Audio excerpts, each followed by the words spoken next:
You started off. I always introduce it. You introduce it today. You leading this show today.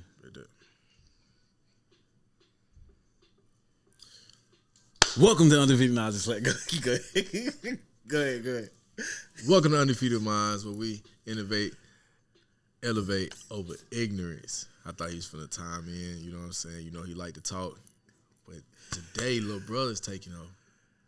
And today, we always come in, we like to chime in with us, man. What we say, the ring. Fuck the middle, man, you know what I'm saying? So, you know, it's your boy, the dark-skinned friend. Nah, it's your boy, Shouter, Mr. Stepper. And I'm gonna let my big bro introduce himself, man. Y'all know what it is, man. It's Deshaun. Cam Newton. A.K.A. that. Hey, don't hate on my dog, you feel me? But nah, bro.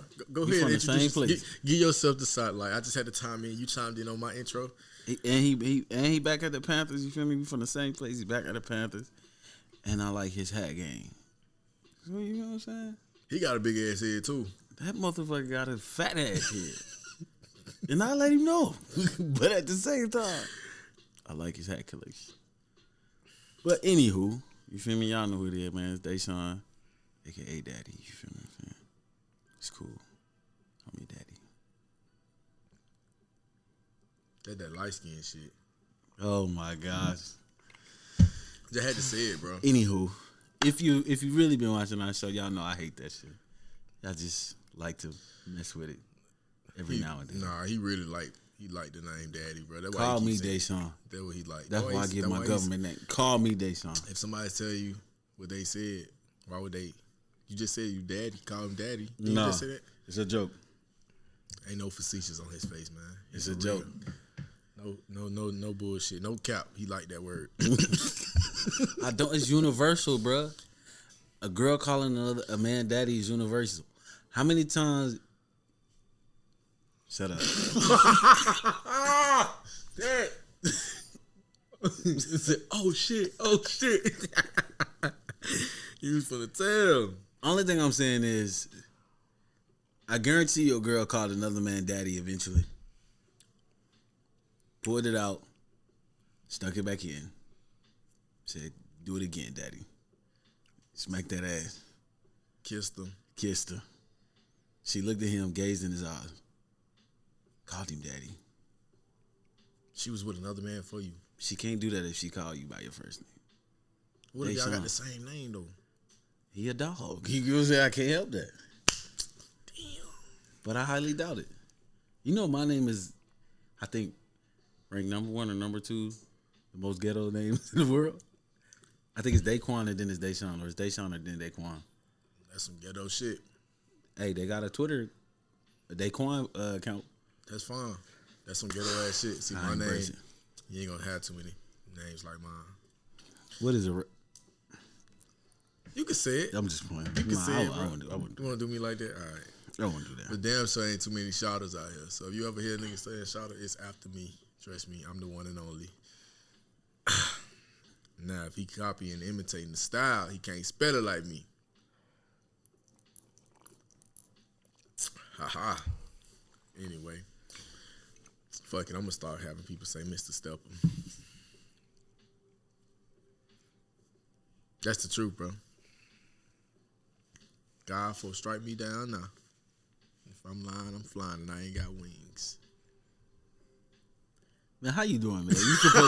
You supposed to be leading this episode. Come I'm on, good, man. man. But how you doing? Because you always ask me, how you doing mentally, bro? Let's start that way. Mentally, I'm cool, bro. I've been practicing.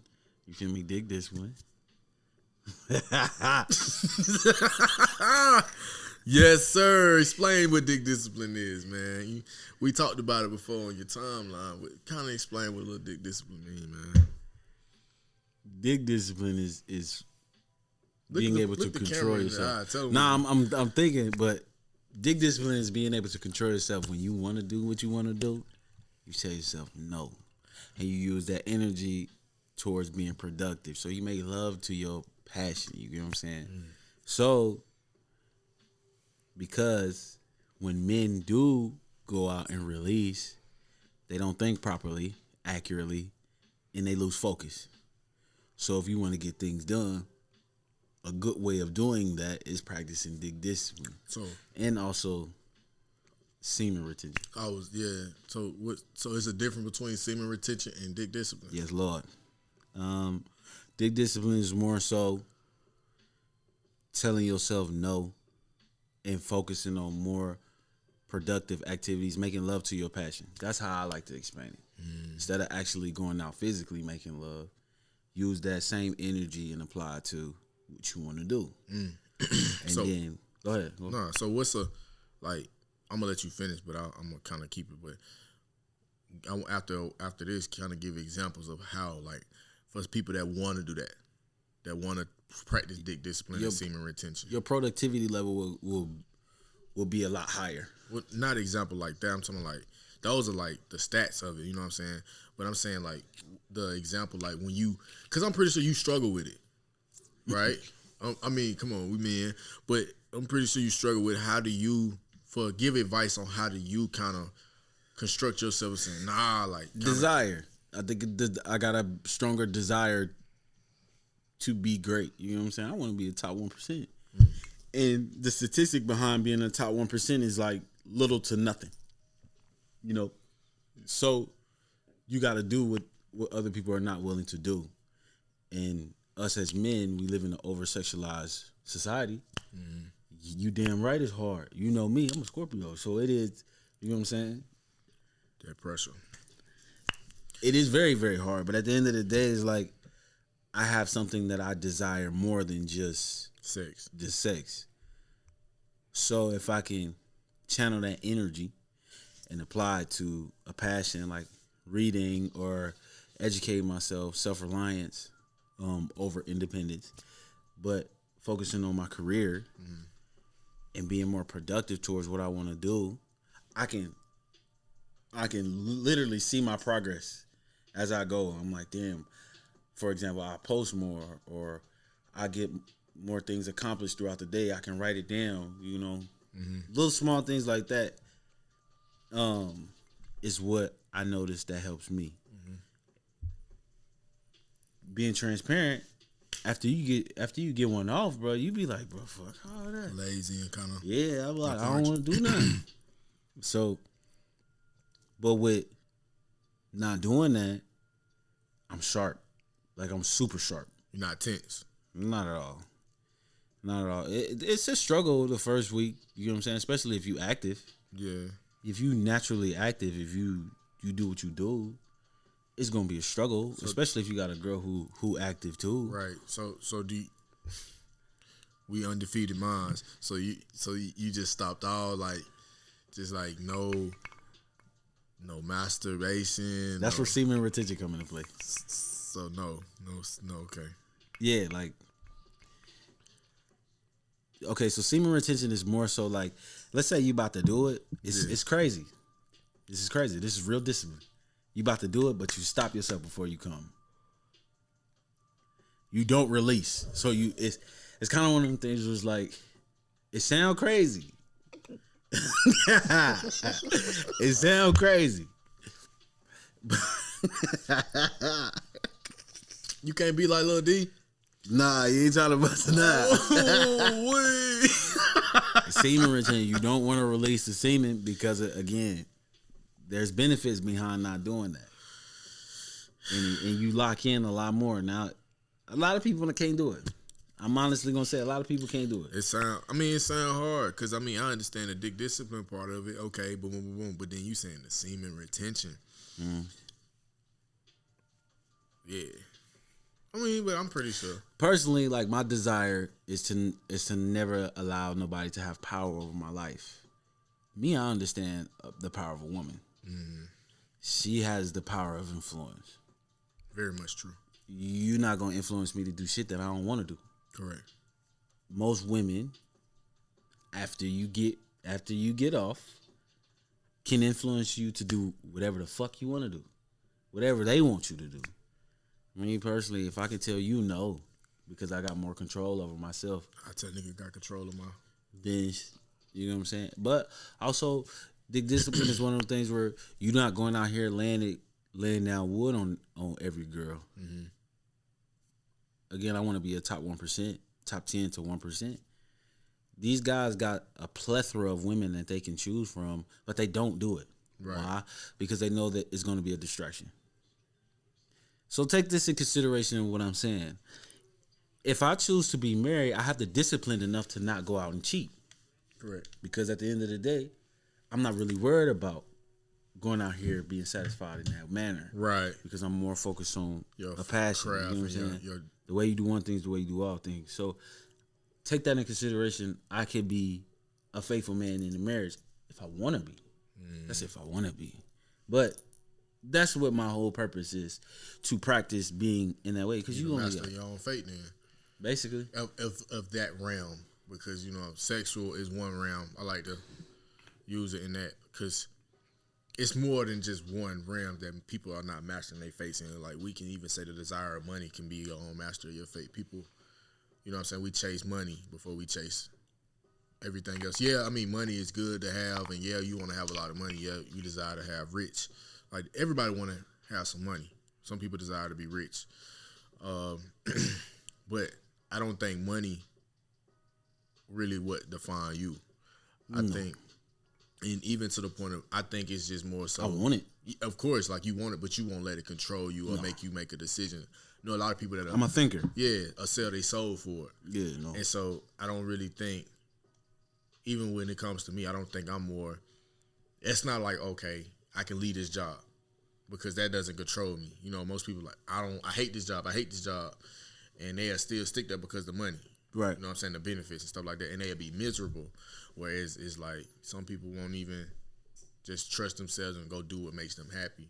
Or go through that struggle, go through that mental struggle and figure out what you want to do and be passionate about. Find your passion, because it's not easy at all to do that.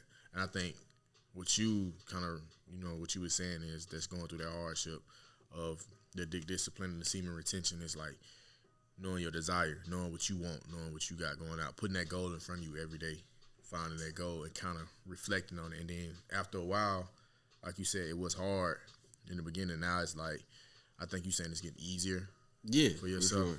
So, yeah, man, I can for sure say the dick discipline part, I can follow that. The semen retention part, you guys, I'm young, so I'm like, it's like, I'm still trying to keep myself. Don't blame it on age. Bro. It ain't about age. It's just about what I want. Yeah, but I mean, like you said, social media kind of make everything. It's not like you going out here fucking women, like multiple women.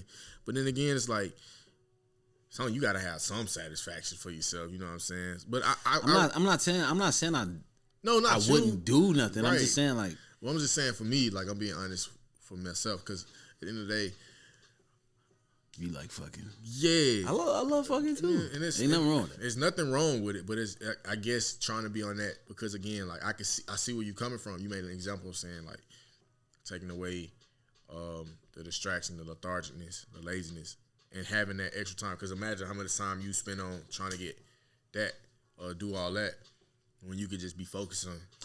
I could even take it off of the sexual intercourse part. Right. More so about, like, throughout the week. Mm-hmm. Right? I'm not having sex throughout the week because I know for a fact I'm trying to get something done. Right. I know that I'm the type of person, I like to focus on what I'm dealing with. I like to live in the moment. Mm-hmm. It's called the power of now. Mm-hmm. To be able to control my experience with whomever I'm talking to. Mm-hmm.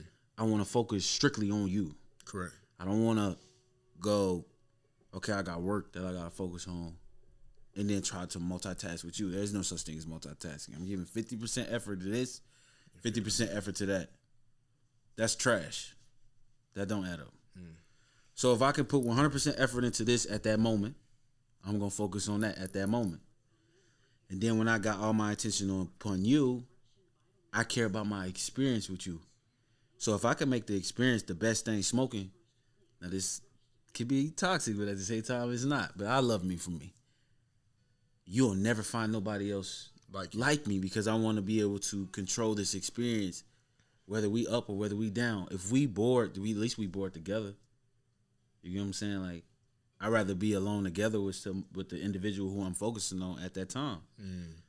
So it's all about the experience that I'm delivering in that moment. I can't do that and also focus on my craft 100% at the same time. It just don't work, bro. Like, I've tried it. It's hard. Work. It's always, very hard. You're always going to end up giving something more to your attention. And it end up damn near distracting you. So, if say it take 10,000 hours to become an expert, y'all know I like to refer y'all to books. Robert Greene, Mastery. It talks about this. It breaks it down in a very specific manner. Take 10,000 hours to become an expert. Over 10,000 hours, if you work 3 hours a day, that's 10 years, right? 6 hours a day, that's like 6 to 5 years. So if I'm focused on what I'm focusing on within that process, within 5 to 10 years, I'll be a master of whatever it is that I want to do. Now, you can do more than one task 24 hours in a day. If I break down 3 hours on this one task, 3 hours on this one task, 3 hours on this one task, 3 hours on this other task, that's 4 tasks, and I'm focused hard on those tasks, I can master all 4 of those tasks in 10 years.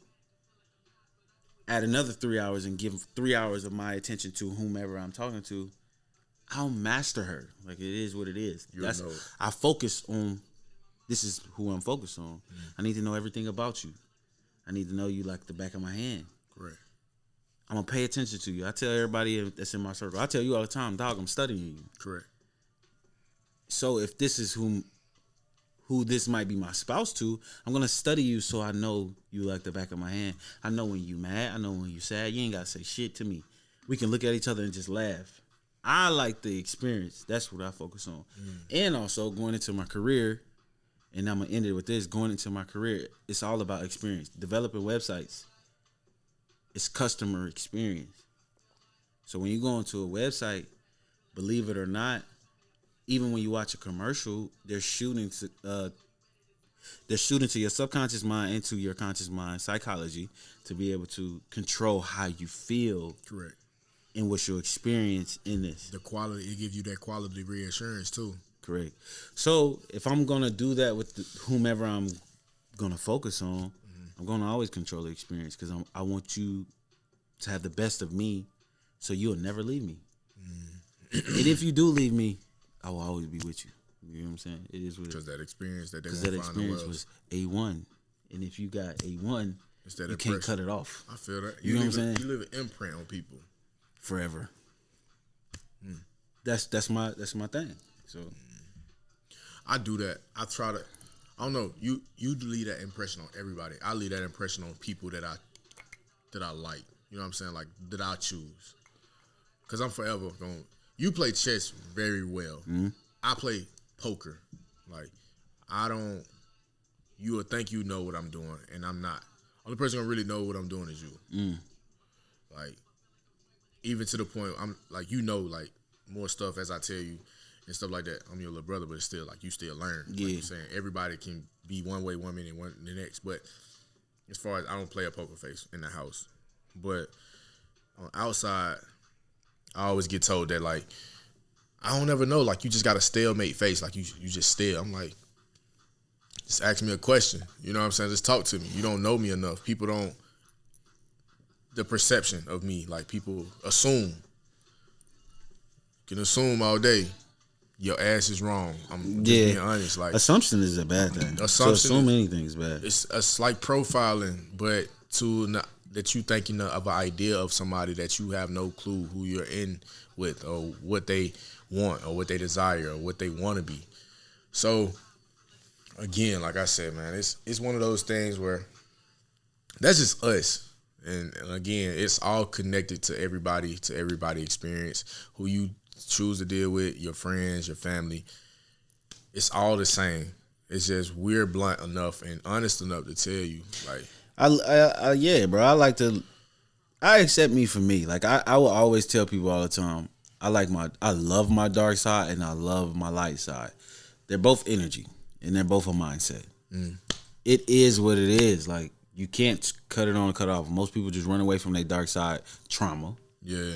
And not deal with it. Me, I deal with mine. You definitely you dealt with yours, you understand yours, and you became friends with it. I can honestly admit to saying, like, I'm still in that dark phase of understanding my toxicness of being who I am. So it's just like some days you get the best of me because we're being honest. And some days you just, it's like wave. Remember that good example I told you, the wave. Sometimes you're going to have a high tide and sometimes you're going to have a low tide. You got to know when to ride it. You got to know. See it through, you just got to see it through. And sometimes you talking about it helps, but understanding like today you're not having a good day and not trying to blame it on who and what person. Just understand like, bro, it's just come with the game. This is what it is. It is what it is. And so we're going to check these cameras right quick. You can finish what you were saying real quick. But it is what it is. And we're going to, and I say like this, like mastering your feelings and understanding like some days you might need to be by yourself and some days you might need to be around your people.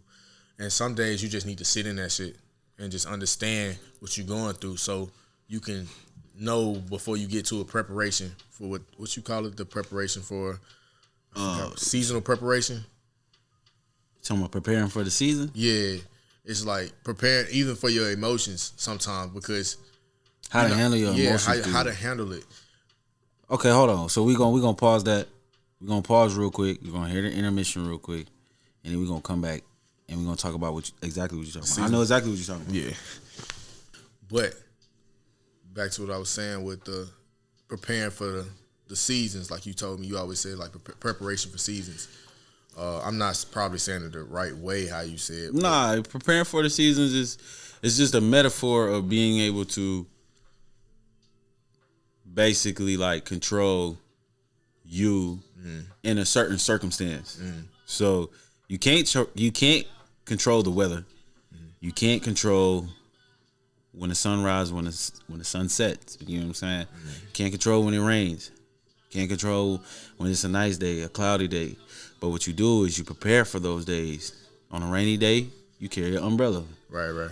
On a cloudy day, if it's colder, you carry a light jacket. You know what I'm saying? If it's super cold, you get a thicker jacket. You hear people complain about it, but your complaining don't do shit. You still gotta wear that jacket if it's cold. Okay. So connecting that to the feelings, let me see if I'm going with that the right way. Like that emotional highness that we always get. Sometimes you feel like you're on top of the world. Dopamine. And how I prepare for that is knowing like it's going to be a moment when you're going to go back down.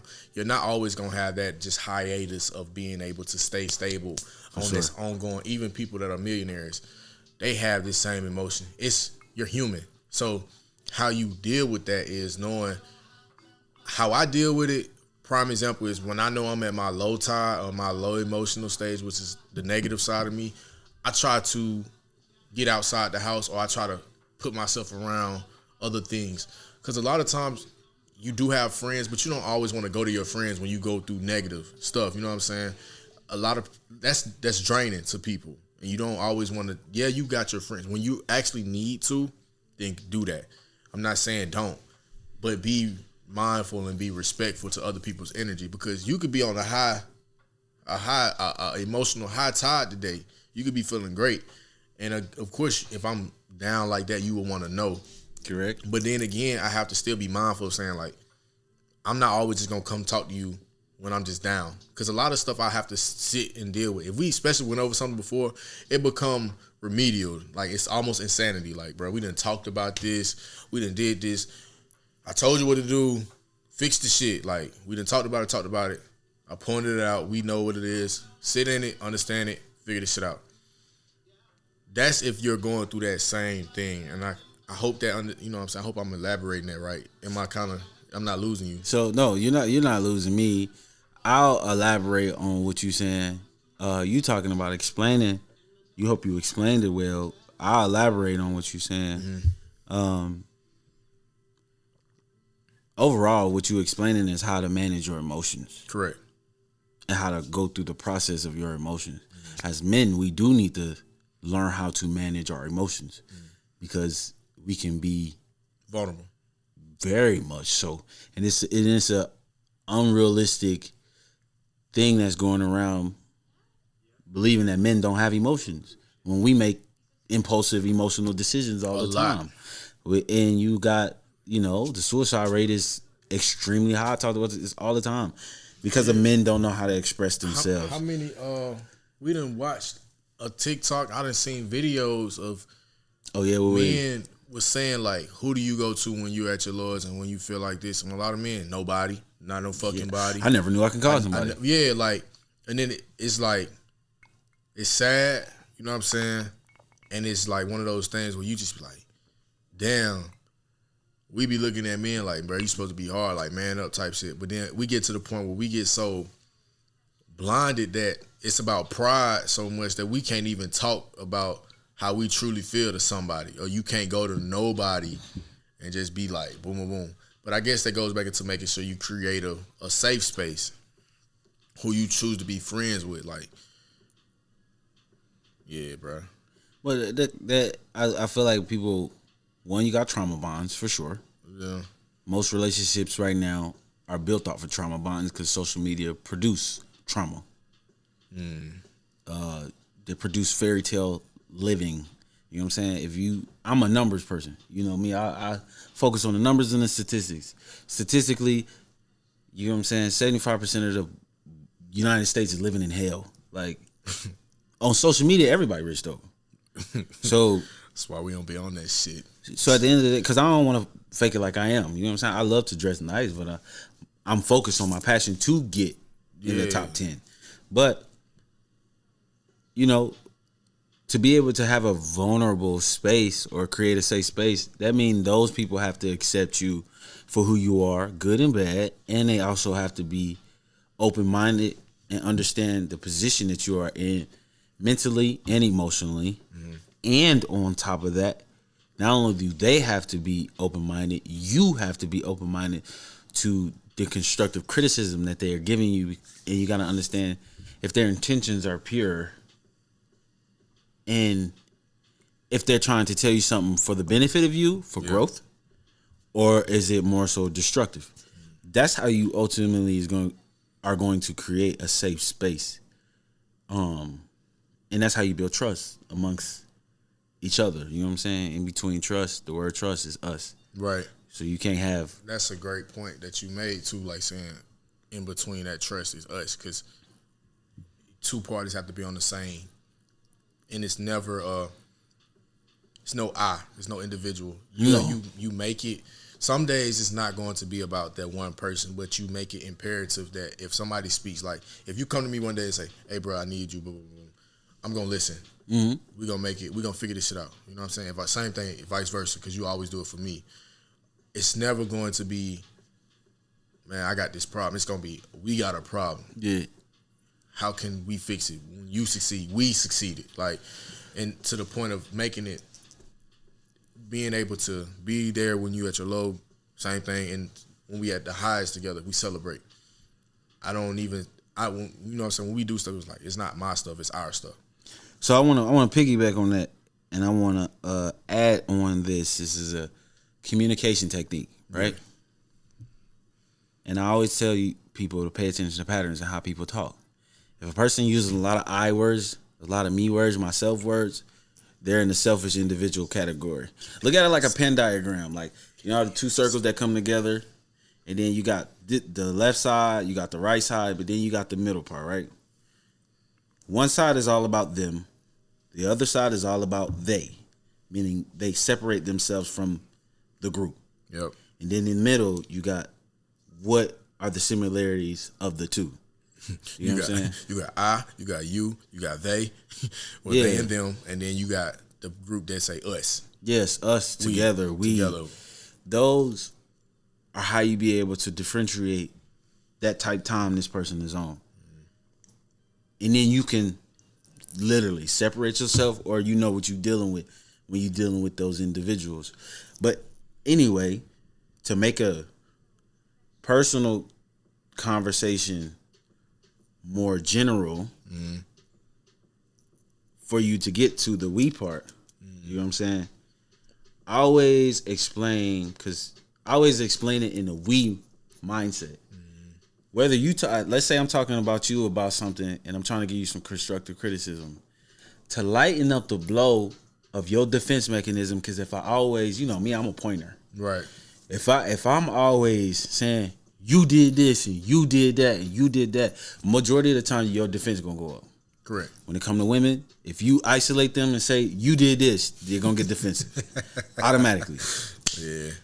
I think most majority of women, but even men do that shit. Like, I mean, for sure, they feel attacked. Yeah. So, especially if you pointing, you're like, "Hey, but that's what you did. You fucked up." Yeah. When you say something like that, defense is gonna go up. But nah, bro. But it's human nature. We're mammals. We're supposed to get defensive when we feel attacked. If you have that awareness of that, you'll make a conversation more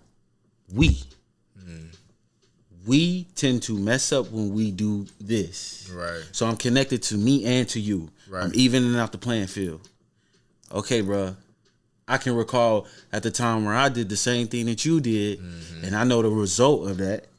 So you might want to relook at that because I know how it go. It makes people, like you said, more accepted. Their defense go down. Yeah, more accepted. And you're more open-minded to it. Yeah, you're more open-minded to it. So I always think anytime you hear people say I words, try to make them, you communicate them in more we words. Because if you isolate the they words, they'll never see their problem. Because they always going to say, well, they do this and they do that. Well, do you do that? Because we as humans tend to do what they do too. Right. You know what I'm saying? You can't say they and we do the same thing. We all messed up. Like we all have our flaws. If they isolate themselves so often, run away from them. They're a red flag. They'll never grow because they can't see their own flaws. Correct. So just always keep that in mind. But then going back into what you were saying, as far as in like managing your emotions to make it full circle, I hear a lot of people. I was just asked today, how do I feel about anxiety? And no, I'm not a therapist. I highly recommend people should go to therapy. But a great way to control anxiety is to be aware of, one, how you feel, and be aware of the surroundings when you feel anxious. You know what I'm saying? Yeah, what triggers it? What triggers it, and if you know certain things trigger it, either, I wouldn't necessarily say, I don't like the word avoid. Yeah. I wouldn't necessarily say avoid, but put yourself in a proper position for you to be able to handle your emotions when you go through those situations that make you triggered. Right. So you're like, okay, I'm aware of this is what this is. Like most people get anxiety when they can't control a situation, so they hurry up and rush. Well, slow down. Maybe you need to go to your event or wherever you're going an hour earlier so you don't feel like you rushed. And then next thing you know, you gotta hurry up and get there, and now you're anxious, and now your mind fucked up because you can't think properly because you still you like so frantic. Anxious, yeah. So prepare yourself. Preparation prevents a lot of bad anxiety. Productivity prevents a lot of bad anxiety. Being able to control the scenario and the experience prevents a lot of bad anxiety. So paying attention to those things. Now, I'm not saying that's going to work for everybody. Again, I'm not a licensed therapist. I'm not a therapist, period. But I understand human nature. From your experience. Yeah, just studying human nature and what we do as humans. We tend to over-exaggerate because of imagination and not accurately thinking things through. We fuck up. See how I said we as humans, we fuck up. I do too. I don't claim anxiety, but I can understand how you can become those individuals who become anxious because they can't control the scenario through lack of preparation, right, or understanding, being ignorant. We all go through that, right. And I think me saying that too, like when I was telling you, like when it comes from that emotional thing, like I'm just numb to a lot of stuff. Understanding like I can't control everything. Yeah, you should practice serenity. Right, but what I can control is how I'm going to feel, or if I'm going to allow this to take my energy from it. So, not being reactive and be more responsive. Right. There's a difference. Even like you said, a conversation, being able to talk, delivering something, not changing. Nah, I'm feeling like this. Nah, I'm feeling like this. Yeah. This is how I feel when somebody say something that you don't like. Cutting that shit, like you said, with a hot knife on butter, like it's smooth, it's to the point. Cutthroat. And that's what people is very, when I say a stalemate, because now, oh shit, I done said something. I'm trying to pull teeth and he ain't responding. So yeah, it's the same thing when you have to learn how to control yourself and knowing, like you're saying, self-control, managing your emotions and managing yourself. So I'll give myself pushback. I'll give this whole conversation pushback right now because it's Undefeated Minds. We gotta play both sides. Understand when you pushing people in that way of growth or uncomfortable feeling, they're going to give you pushback naturally. You have to go back into what you were saying, control how you respond to it. If you know that this individual is in an uncomfortable situation, you gotta have a lot more patience. And that's the part where a lot of people fuck up today. Nobody got patience with individuals when they're going through a vulnerable situation or a vulnerable moment and understand that these individuals are expressing themselves because of they're uncomfortable. So, but there is a cut-off switch, though. Mm-hmm. You got to ask yourself, when is enough enough? I done tried to help you several times, and obviously, motherfucker, something wrong with you. Right. Like, I can't do anything because the more I keep trying, the more it's draining on me, going back into what you were saying. It's that rope technique when you holding on to something. When is it time to let it go? I'm not going to be an energy dumpster. You're not going to dump your energy on me, and now I'm the dumpster holding all of this unnecessary energy that's not mine. Correct. Nah, hell nah. Be patient towards an individual like they're a child. Right. But since they grown, you got to know when. You got to ask yourself, when is enough enough? When is the line? What is your line that won't be crossed? Going back into principles. Mm-hmm. You know what I'm saying? What line are you not going to cross or allow somebody to cross your principles because of something that you stand on? Mm-hmm. You know what I'm saying? So with that being said, what is something that a line that you won't cross or something that you stand on that you know for a fact that you ain't budging off of? I don't count another man's pockets. I don't envy of nobody else. Like, I'm not envious of what somebody else can do, boy, like, better than me or what they bring to the table. Go ahead. Of anything, like, how some people, when they happy, like you're saying, like, when they happy or they accomplish something, it's a good example. Somebody smiling, they feeling good about something they accomplished, and oh man, I just did this, and the first thing that person be like, oh yeah, congratulations. I'm finna be happy because I'm like, shit, I'm proud of you. Like, I don't kill joy. Like, I just see something. I celebrate my people. I celebrate anybody that win because I know you went through something before you finally won. Mm. And same thing with counting people's pockets. I never count nobody else's pockets. My principle of that and how I feel, if I'm with you till I die. Like, I'm never going to change on that. That's just one of my principles. But I also know it has to be reciprocated. And I also know it's just like that's something that I was instilled in from watching older heads and watching, your grandfather, granddads and stuff like that. And there's some people back then were even conniving. But the people that I did know, they didn't do that. And so I just try to make sure I do that and respect people's time and respect people's energy. If somebody invests in you and put something into you, like we always said, you always leave something better than you found it. Yeah, for sure. And if somebody come in your life, you always want to make sure when they leave out, they know that you did something. Like you said, their imprint. But not everybody stand on that. That is a great example of a principle. Right. That's something that you stand on. Not everybody agree or live based off that principle. Leave something better than what you found out. Motherfuckers is dirty. Think about all the people's houses. For sure. And like I told you, I'm honest to say it. If it ain't him, this gentleman right here, I'm cutthroat. When I say I'm cutthroat, because I don't talk. Like I tell people, I think I said on one of the podcasts, he was like, yeah, bro, like, I said, I'm really antisocial to the point where I don't care enough about talking. I don't care enough about explaining myself. Because a lot of times you can explain yourself to people and they still going to take only what they want to know, what they want to hear. Selfish. And be selfish enough. So why would I even waste my time? That go back into what I was saying, understanding when to Cut it off. Yeah, like cut it off. You start off cool, and you giving this individual, male or female, you giving this individual the things that they need to grow. Right. And then next thing you know, they're only receiving, but not returning on your investment, ROI. If they're not returning no value to you, it's draining. Right. It becomes a toxic relationship because you both are not reciprocating a benefit from each other. Correct. Your sex is cool. Going back into discipline, sex is cool, but now what? Even from a female standpoint, okay, bro, you can lay good pipe, but can you provide?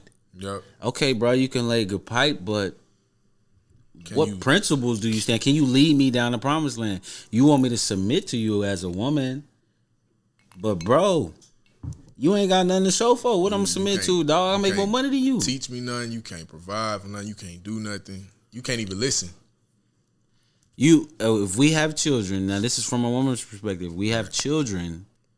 How are you going to lead my children and build a legacy if you not even building a legacy for yourself? Right. Yeah, there's a lot of fucked up guys out here because they don't have principles. They don't have nothing that they stand on. If you don't have nothing that you stand on, then you'll go down any path. Versus you stand on a narrow path.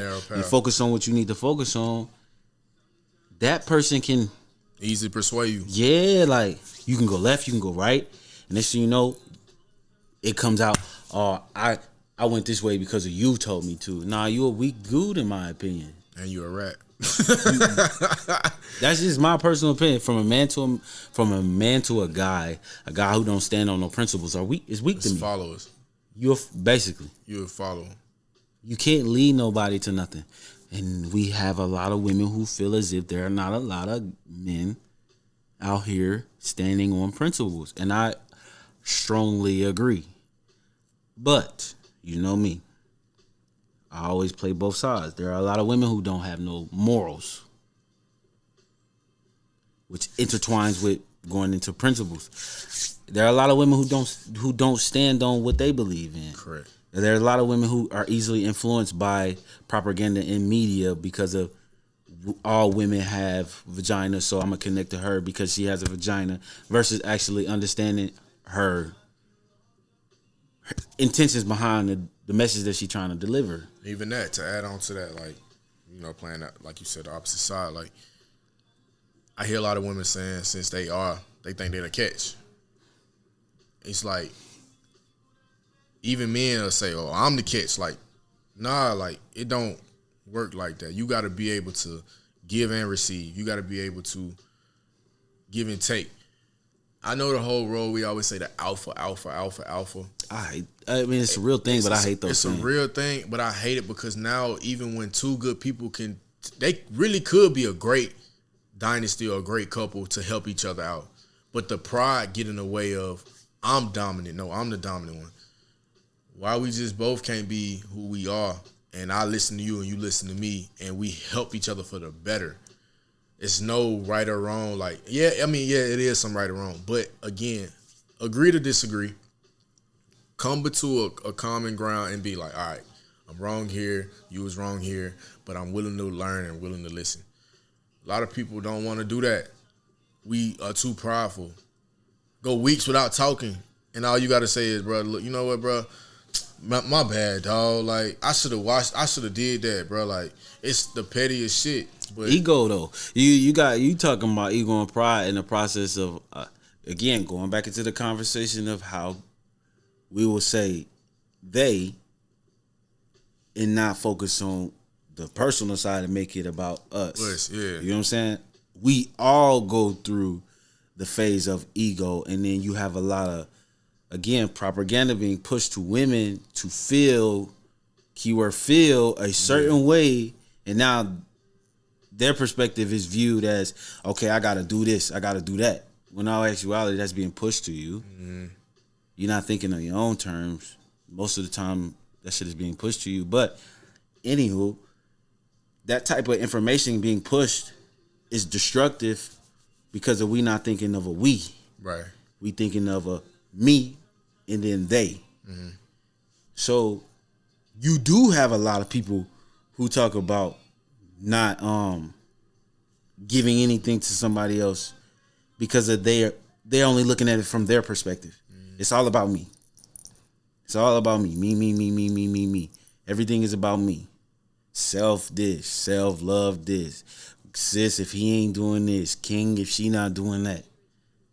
But what if you not doing shit? What are you doing? You not doing that. Why we ain't talking about what we not doing together? What if you the problem? What if you the problem, which ultimately makes us the problem because I accept you for being that problem. Yeah. Like, don't nobody want to talk about we words. Don't nobody want to talk about growth words, but everybody want to talk about destructive words, pointing fingers. Now, again, I'm a finger pointer, but I'm the type of person, I understand for every one finger that's pointing at you is three pointing at me. So I got to focus on me and how I respond to certain circumstances in each individual situation. But that's the hard part. The process of doing the growth. Because the other shit is convenient. Keyword convenient. It's convenient. It's easy. So, and that's where the patience come in, bro. Like, the more I read, the more I give up on psychology and how the human nature work and how the brain work and how we program and shit like that, the more you be like, bro, dawg, we fucked up. We fucked up. Got more problems than you think at hand. And it's people look at the outside a lot. Sure. Like we look at, like you said, emotions. We ain't even past the emotion. For sure. But that go back into what Undefeated Minds is about. Going back to standing on principles. It's to make you think. It's to make you understand that it's okay to be vulnerable. It's okay to fuck up. It's okay to have flaws. We all got flaws. This is the best way I explain it. When you go take a shit, everybody's shit stinks. There's nobody whose shit don't stink. If they tell you that they shit don't stink, that motherfucker's delusional and you need to run. It's based off what you consume. A lot of us consume bad shit. We believe bad shit. So then we shit out bad shit. At the end of the day, it stinks. It's about how you handle it. What you put in is what you get out. What you put in is what you get out. Return on your investment. Reap what you sow. How you treat people is how you get back. You attract what you believe. You know what I'm saying? The law of attraction. The universe gives you what you put out. Why is all of that stuff connected? But then when it comes to the negative part, we don't want to connect to the negative part. You say you sow what you reap. That's in every Bible, the Quran, all of that. They all connected. So they have a connection. You know what I'm saying? Accept you for who you are. Accept your dark side. And you'll grow. But that's what I stand on. That's what this Undefeated Mind podcast stands on. That's what you stand on. You know what I'm saying? It's all about what you stand on and stay on what you stand on as long as it's productive. The good thing about this whole thing is because we pointed out a lot of flags and we pointed out the problem. The good thing is hopefully you don't feel attacked. If you do feel attacked, it's not wrong. If the shoe fit, goddammit, the shoe fit. Fuck all that. But at the end of the day, if you know, you can't always say, man, all these niggas ain't shit. These hoes ain't shit. Nah, bro, you attracting them. You doing something to attract them. Same thing for women. You can't always say my friends this, my friends that, because you hanging out with these people. Like, you got to look at yourself and understand, am I doing or am I aligning myself with the right type of people? Am I going to do with the success type of group? I can't hang around people that's always spending money and being broke. And then complaining about being broke. Like, no, you got to separate yourself from your mindset, the surroundings, and being able to say no. Being able to tell yourself, hell no, like, it's cool. Like, we want to do a lot of expensive shit, but a lot of times you got to say, nah. So, that's a principle that you got to instill in yourself and be able to stick by. And your brother, even with saying it with the discipline, I joke around a lot about it, but I'm just being honest. Like, your desire, knowing what you got, you're sacrificing for a reason. It's a sacrifice. For sure. What you say, a struggle? A controlled struggle. A controlled struggle. Understanding it might not feel good at the time, but after you do it and eat right and work out and do all this other stuff, at the long haul of it, you're healthy. Same thing when you're saying no for spending money. The long haul is you got more money saved up, and now you can invest in it into yourself. For sure. So that's one of the principles that we try to implement on, and I'm always gonna be silly and be goofy. For sure, bro. We have serious conversations to make people think, but understand. Like, I use curse words. I talk about sex. I talk about realistic situations to make it goofy. To throw in, we human. Yeah, like, bro, it is what it is. I'm not about to go up here and be on a motivation. With motivation and masturbation, bro. I'm not about to masturbate y'all and make y'all feel like everything good. I'm just saying what this is. Like, I'm up here motivating. Let's go, be great, guys. No, some of y'all fucked up. Nah, and I'm damn. So I want a little kid to see me and understand, like, damn, he think the same way I think, or he do the same thing I do, but he's still thinking in a different way. I don't want a kid to, I have to think like this all the time. No, that's not reality. Like, that's fake ass propaganda. Like, I'm gonna be my realest, authentic self, and he gonna do the same thing. We gonna have our fun. We still young men, but we gonna be real with you. Understand, like, shit, we got our flaws too. But the thing about it is, I got somebody that's gonna call me out on my flaws, just like he got somebody that's gonna call him out on his. Not even So I wanna, y'all know I always refer y'all to books. I referred to y'all to one already, but this is a great book for male and female. If you really want to learn, you know what I'm saying? If you really want to grow, and if you really want to understand how the dark side work to your disadvantage, when you think you really embracing your dark side, trust me, there's an entity out there that's controlling your dark side. But it's called Outwitting the Devil by Napoleon Hill. All right, so going back into what I was saying, but I want to refer you guys to a book because I always refer you guys to a book on every episode of a podcast. So it's a book by Napoleon Hill called Outwitting the Devil. And it's basically talking about embracing your dark side and how everything works and how it's easily influenced, like, even from education to churches, all that stuff.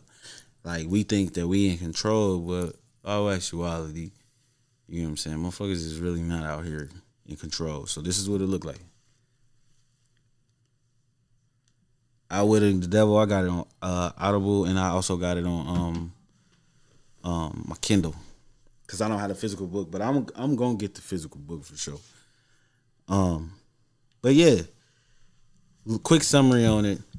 Basically, Napoleon Hill had an interview with the devil, and he was asking him how he really worked, like who is he and everything, and whatnot. And he was like, basically, I'm not what you think I am.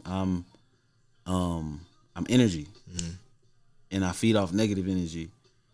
And people who don't know how to manage their emotions, I feed off that because of they move off of fear, which comes from poverty. He said 7 steps. It's poverty, obesity, old age, death, sex, and it was like 2 other ones. But basically, like, these are ignorance, and then there was another one. But basically, he used these to control people. And he was like, I'm not the pitchfork. Desire, wasn't it? Nah. Desire can be a good thing. But he's like, basically, I'm not the pitchfork type of person who you think I am, how everybody promote and be like, he looks like this, or you gonna go to hell thinking like this, you know what I'm saying, thinking like that. All that shit is, the way he explained it is like, no, that ain't it. And he was like, the mystery question that everybody asks is, why can't God destroy me? You know what I'm saying? He was like, it's like yin and the yang. I'm the dark side. He the light. I just control more people because people move off of fear, scarcity, and lack. So when you don't think ultimately by yourself and make the decisions upon your own, you're being influenced by other people, you're being controlled by negative energy. But that's what it's all about, bro. It's What's a the name great of that book. book again, It's man? called Outwitting the Devil by the Napoleon Hill. Okay. It's a phenomenal book. But it's going to change the way you think about negative energy, bro. It's crazy.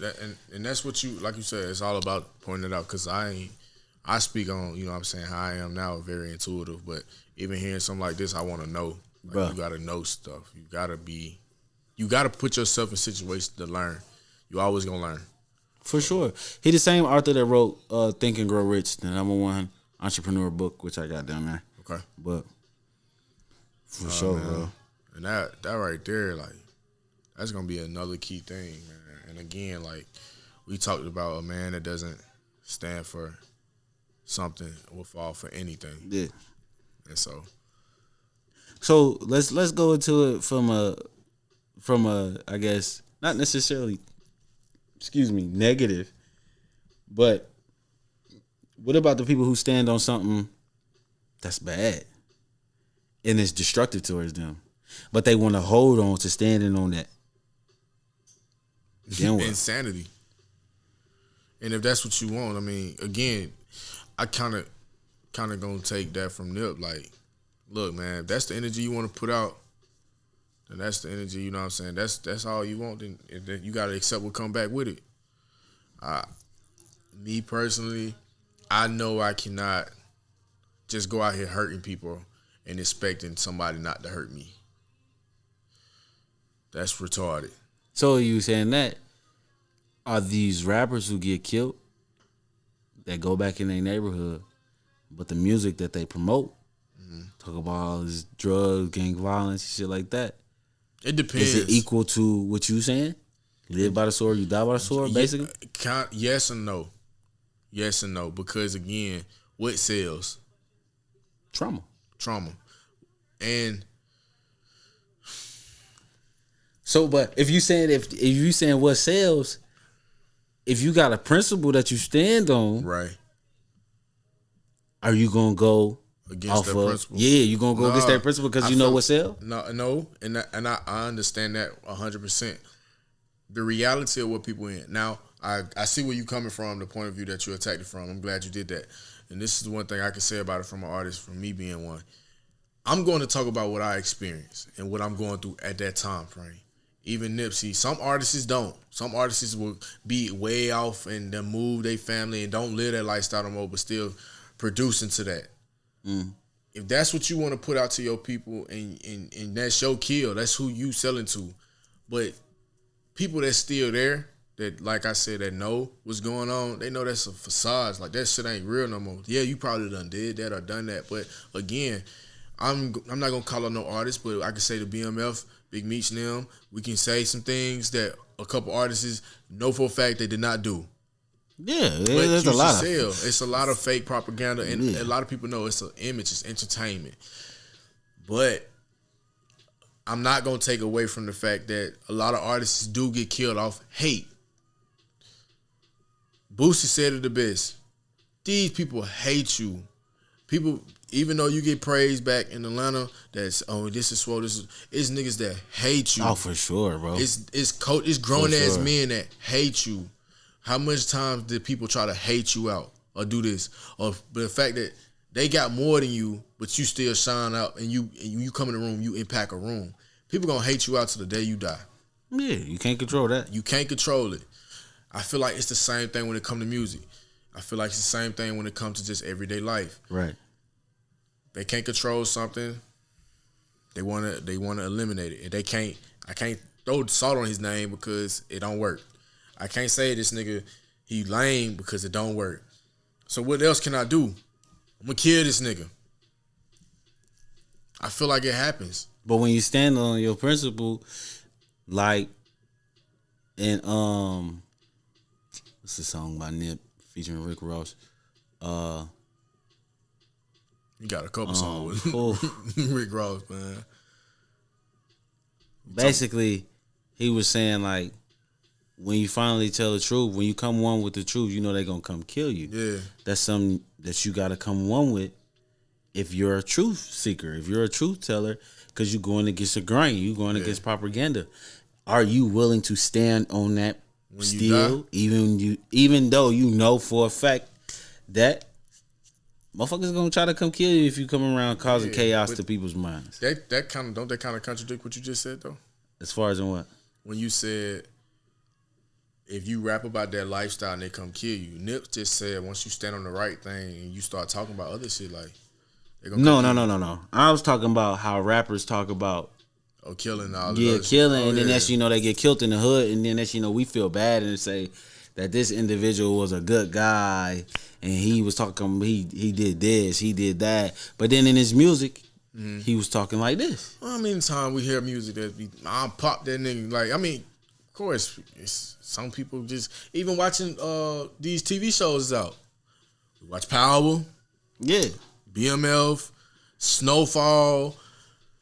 Ain't nobody no fucking cartel member and all. Not some people are mob tied in, but I'm just saying like people watch these shows that never don't even know what this shit is, and but then I go back into the mindset of what you're pushing, not necessarily the crowd. These people, like in the book, he like to call them drifters. Okay, these people are drifters. Don't worry about the high percentage. Yeah, he basically said he controlled 98% of the population. Only 2% of the population he don't control. The reason why they don't control them is because they think for themselves. So people who watch TV and try to adopt that mindset are drifters. You can't control them. It's about what you put out.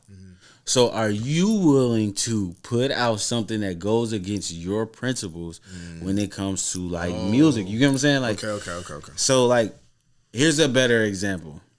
Dave Chappelle. Dave Chappelle been going back and forth between the LGBTQ. You know what I'm saying? But before he went through this, when he was on Comedy Central, they offered him $50 million. To play. But they wanted him to wear a dress. Right. He stood on his principles and walked away from it. Right.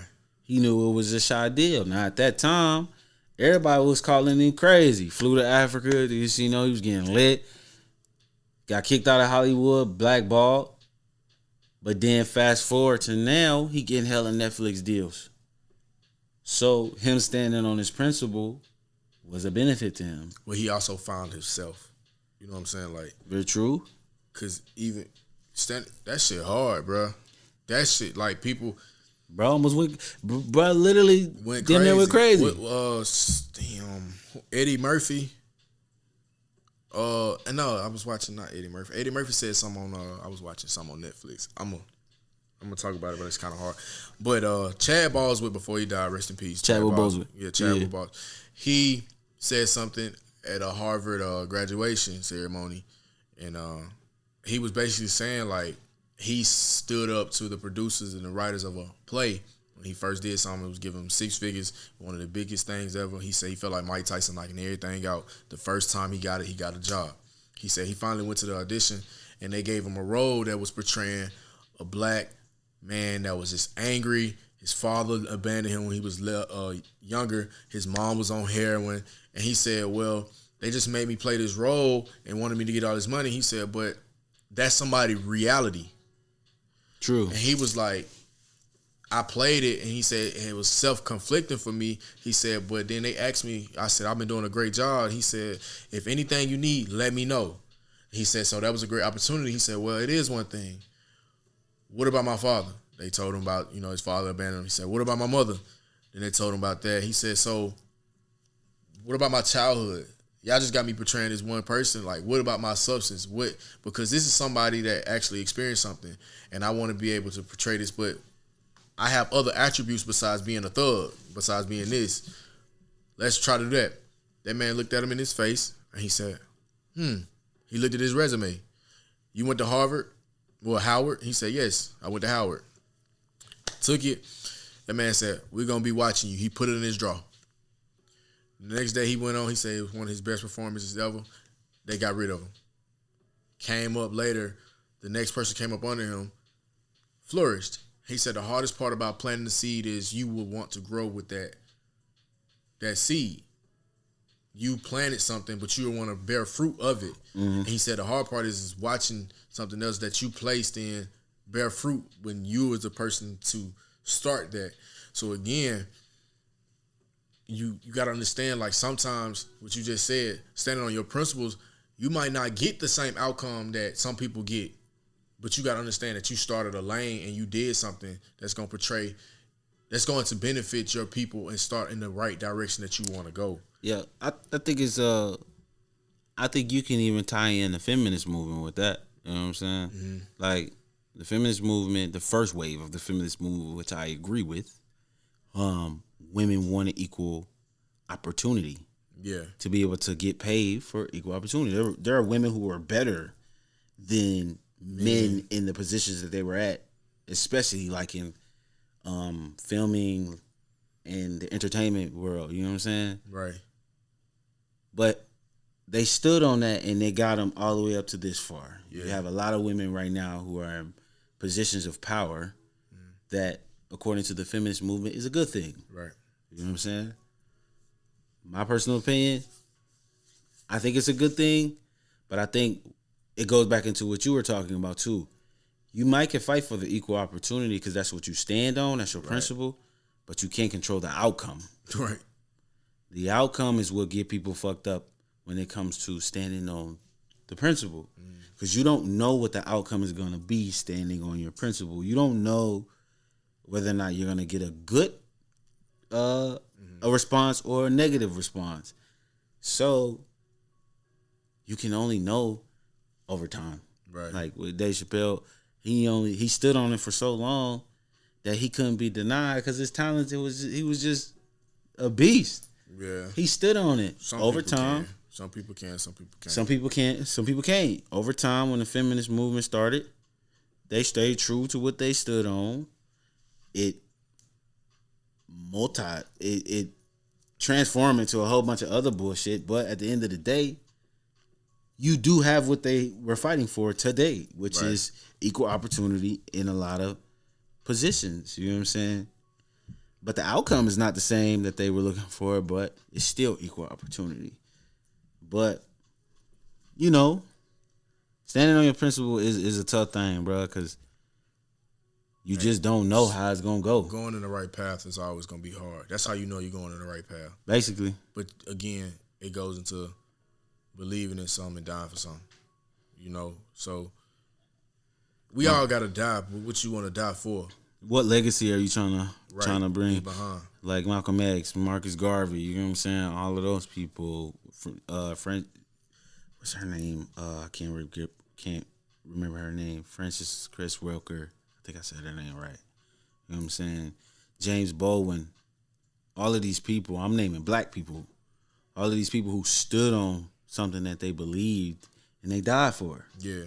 You can do Dick Gregory. You know what I'm saying? He died for it, whether you believe he was a controversial individual or not. Muhammad Ali, he was a living superhero. He died by being a loudmouth man. You know what I'm saying?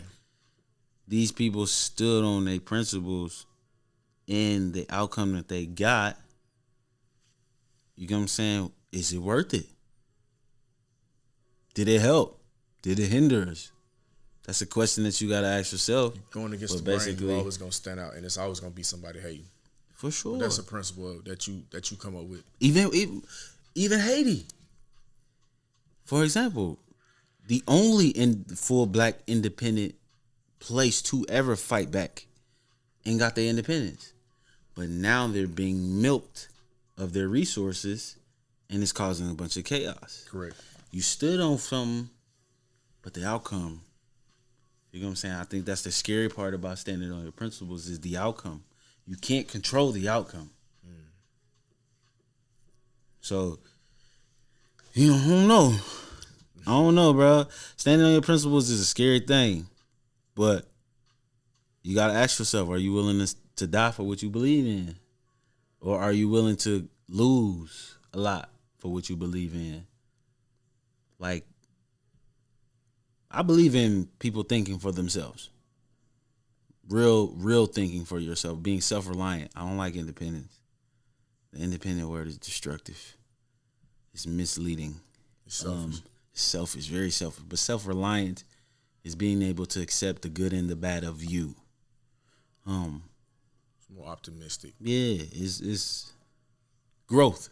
abundant mindset versus constructive, destructive mindset. But don't get me wrong. Some people need to be independent to get away from toxicity. Like, I mean, yeah, you could be self-reliant, but also, like, you got to know when to withdraw yourself.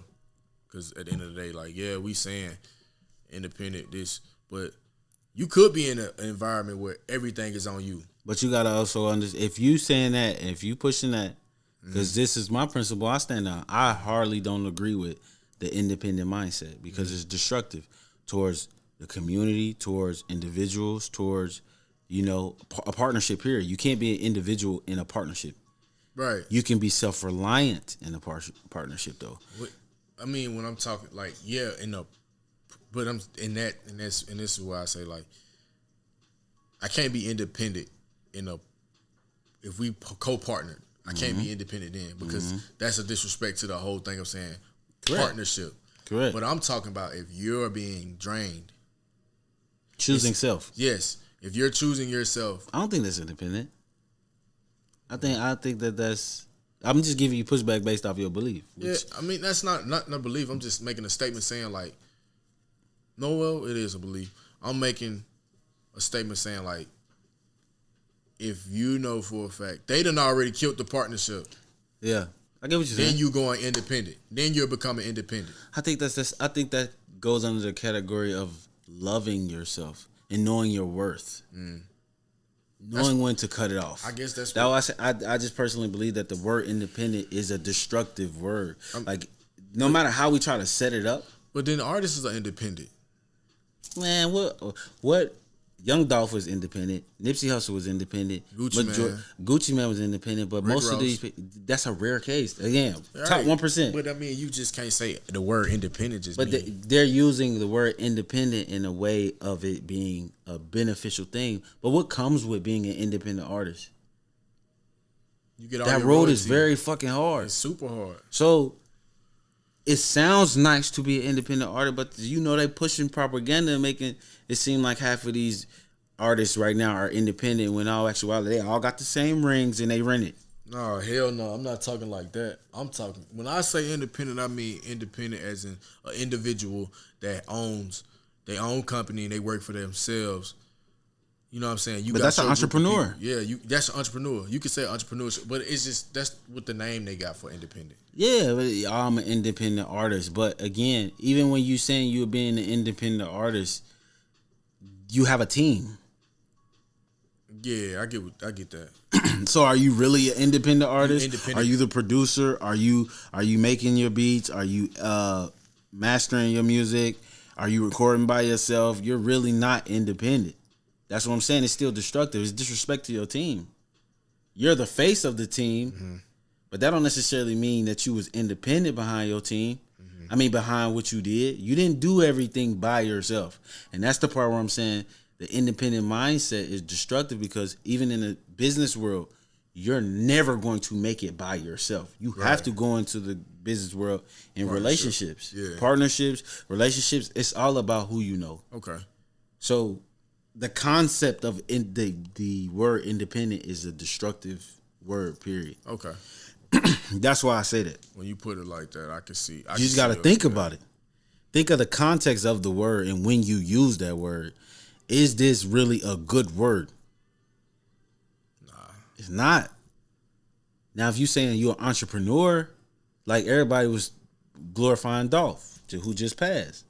Dolph was an entrepreneur. Right. Like, he bought multiple houses. He bought multiple businesses.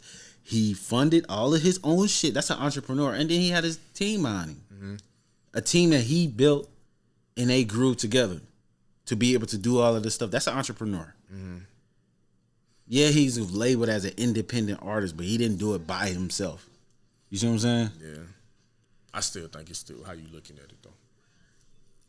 I don't think, saying like the mindset of being like saying, oh, I did this all by myself. No, I'm not going to never take the accreditation. I think it's just that term has been so solidified and it's a wave now. Maybe we could change because English is a learning. It evolves. I don't think you can. Same way how we use the word like nigga. Everybody like to try to use the word nigga and nigger like it's different. There's no difference. I don't think that. I don't look at that shit, but Bro, I'm telling you, there's words hold frequencies. Yeah, but I'm talking about, okay. You can't change the frequency of a word. This is why I'm going back to it because of corporate. Okay, you got, look at when you, even when you're doing your business, how you claim your business and stuff like that. You claim a corporation or, you know what I'm saying? And LLC, it's going LLC. And you still got this thing that's saying, are you with a company or are you with independent? What is They it? don't say that. They don't call it independent. It's something I can't remember right now. I'm gonna point it to you later. I've seen it. That's why I'm trying to say it, but I can't remember exactly. That's what I'm looking at it as. I'm not looking at independent as far as that deep context. That's why I understand A sole proprietor. That's what I'm meant to say. But Not independent. that's still not independent. Nope. So, You got to think about the words you choose to use. We use negative words all the time, bro. Yeah. And we try to flip the scenario and make it seem as if they're positive, but they're not. You can't change a frequency to the word. Words are the only way that we can understand what we're trying to say. Only thing a word is a sound. See, I'm getting deep now, but word is just a sound. So as humans, how we put that sound together, we put them through words for us to be able to communicate with each other. But you know what I'm saying? All of that stuff, whoever created that word, when they created that word, it was based off of whatever frequency they created it on. We can't change it. okay. Yeah. Here's a project that you can do. Write a word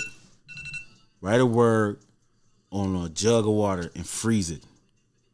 It can be a positive word, it can be a negative word. And you'll see if it crystallized or if it shattered. That's how you know if you got a high frequency word or a low frequency word. These are studies that actually have been proven, and you can Google it. So that's what that is, bro. So we gonna finish this. Yeah. We gonna close this out. Come back, change these cameras, and close this out. All right. But I understand, bro, where you was coming from with the independent thing and the sole proprietor. But it just sounds so fly. Saying, I'm an independent artist, huh? Nah, bro. But I mean, he still gave shout out to his label, though. You know what I'm saying? Even Nipsey Hussle. He still gave shout out to his team. And that's why I was just like, even though it said independent, he always still said, I think the independent part, because at the end of the day, I love the fact that you stand on that principle, and I know that. But when you start something, and like you said, you got your people with you, yeah, it's us. So us is always going to say, bro, we independent. It's us. That's what I look at it like. If you a part of this, when I say members only, like, when I say, bro, we independent, like, I'm independent, or everybody that's in the part of this is us. That's what it comes with it. But, I mean, you know, it's how I look at it. All right, so I'm gonna give you even deeper pushback. Independent individual. Independent individual. I ain't doing that. Nah, I'm saying they both correlate. No. Independent. Listen to what I'm saying. Independent individual. They both start with a what? Yeah, but this is why I'm just saying, bro. Independent individual. All I words are about self. If you look at the letter I, what do it shape like? A lowercase I look like a what? A kid. Dot. A uppercase I look like what? 2 hands, a body, 2 feet. A person. Man. I'm just saying. I'm finna go up there and look. You know me, dog. I just study, bro. I just study. All I words are talking about self. I get that, but I'm just saying, still independent and individual. Nah, bro. Insecure. Impossible. But that don't mean necessarily one person. Imperfect. Huh? That don't mean just yes, one it person. is, Imperfections. Bro. Yes. Insecurities. It means it's more than one. Insecurities. Yeah, it's inner. Who was that talking about? The person whoever said it. Self. Independent. Self. Problems. Look, individual and independent are two different things. No, it's not, bro. I'm telling you, bro. I'm What making y'all you think. What y'all think, man? What y'all think? Who right? Go back and do your homework on all I words, and majority of the words are talking about you. Self. I can see that. Me. I can see that right now. But Even a positive word, increase. I know, but it kills everything you said before. How? Cause you know what I'm saying? You can't just say, "Oh, I like you," but you hold on, because when you put a but behind the statement, you defeat the statement. No, I said, but defeats everything you just said, and I said I agree with you, but I still feel like independent and individual. It's okay. They might be in the same ballpark, but they not on the same diameter. Proximity. Them motherfuckers is cousins. I don't care what you talking about. Them motherfuckers is cousins. They good. They related. They related. Y'all tell us what y'all think, man. Yeah, man. And if y'all want us to go deeper, if you want me to go deeper into words and how we use destructive words. Look, he look like a damn eye right now. I said how we use destructive words. Look at you talking shit. About to use I right now. But anywho, man, this was more of on a serious topic. Like it was serious, but we was goofy, but we was more serious. You know what I'm saying? Yeah, it was good. It was the good principles. Of course, you don't, 11-11, make a wish. But nah. So. Oh nah. We not going. No. I already know. Nope. You don't even know what I was about to say. I knew what you finna say. What was you about to say? Dealing with numbers. Nah, not even. What you finna say? All right, here go one principle that I be transparent to you guys. I've been